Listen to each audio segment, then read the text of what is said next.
premiers livres que j'ai beaucoup regardés, dont j'ai le souvenir. Le premier, c'est La maison du matin au soir, je pense que c'est Danielle Bourg, et donc c'est la créatrice qui a fait Petit ours brun. En fait, c'est un immense livre avec une maison en coupe. On voit tous les étages, toutes les pièces. Et on voit la maison heure par heure et on voit ce qui se passe dedans. Et on voit le boulanger qui travaille pendant que les autres dorment, on voit la petite fille qui part à l'école, on voit... Et en fait, j'ai regardé pendant des heures et des heures et des heures ce livre. Je ne sais même pas s'il y a du texte. C'est un très grand livre d'images qui a dû être édité au début des années 80. Donc je me souviens de ce livre qui m'a vraiment marqué, puisque je pouvais littéralement plonger dans cette maison à chaque étage et me dire « Ah, j'aimerais bien être là, là, là. » Et l'autre, c'est plus un livre qui est maintenant un classique. C'est un livre de Tommy Ungerer qui s'appelle La grosse bête de Monsieur Racine. Où là, il y a un plaisir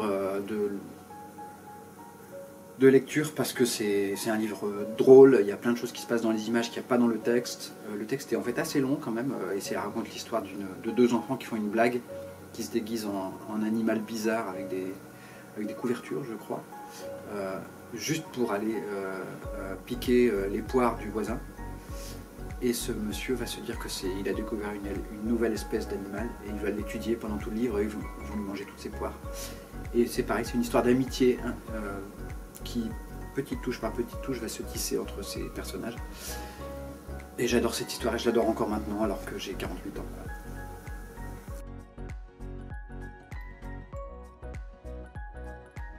Je suis en train de lire La beauté des loutres de Hubert Mingarelli. Et donc c'est un livre magnifique, il me reste pas beaucoup de pages, 30-40 pages à lire. C'est deux personnes qui doivent amener un troupeau de moutons en haut d'une montagne, dans un camion en hiver en montagne, et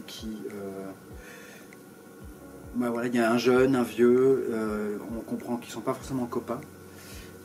Et il y a un truc quand même sur lequel ils sont d'accord, c'est que quand ils auront fini ce truc-là, au printemps, ils iront voir les loutres parce que c'est super beau.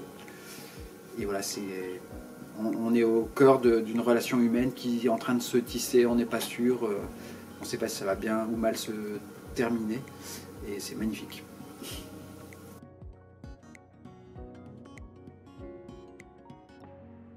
Le livre que j'ai lu plusieurs fois dans ma vie et qui me fait voyager, c'est Le Baron Perché de Italo Calvino. Et il n'y a pas besoin de voyager loin, puisqu'il voyage juste dans les arbres à côté de chez lui, mais il va y passer toute sa vie. Et bon voilà, c'est un fantasme complet de se dire, tiens, je pourrais juste habiter dans l'arbre à côté et y passer toute ma vie.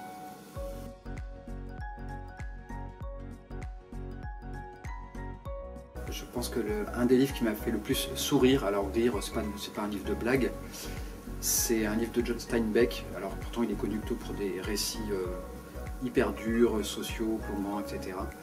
Mais il a fait Rue de la Sardine. Et Rue de la Sardine, ça raconte l'histoire d'une rue où habitent tous les perdants en fait, du rêve américain. C'est des clochards qui habitent dans des tuyaux parfois, qui habitent dans des tentes, etc. Et ils essayent d'inventer à chaque fois des stratagèmes pas possibles pour gagner un demi-dollar ou juste pour avoir leur ballon de rouge. Et souvent ça rate, et donc c'est très très très drôle.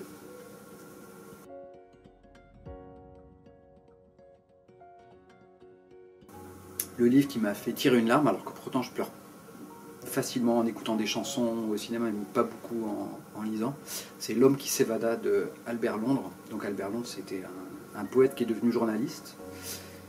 Et dans ce livre, donc ça se passe dans les années 20-30 je crois, et dans ce livre il raconte l'histoire d'un des derniers prisonniers du bagne, et il va se rendre compte qu'en fait ce prisonnier est innocent, et il va tout faire pour que ce prisonnier soit innocenté, et ça raconte cette histoire-là.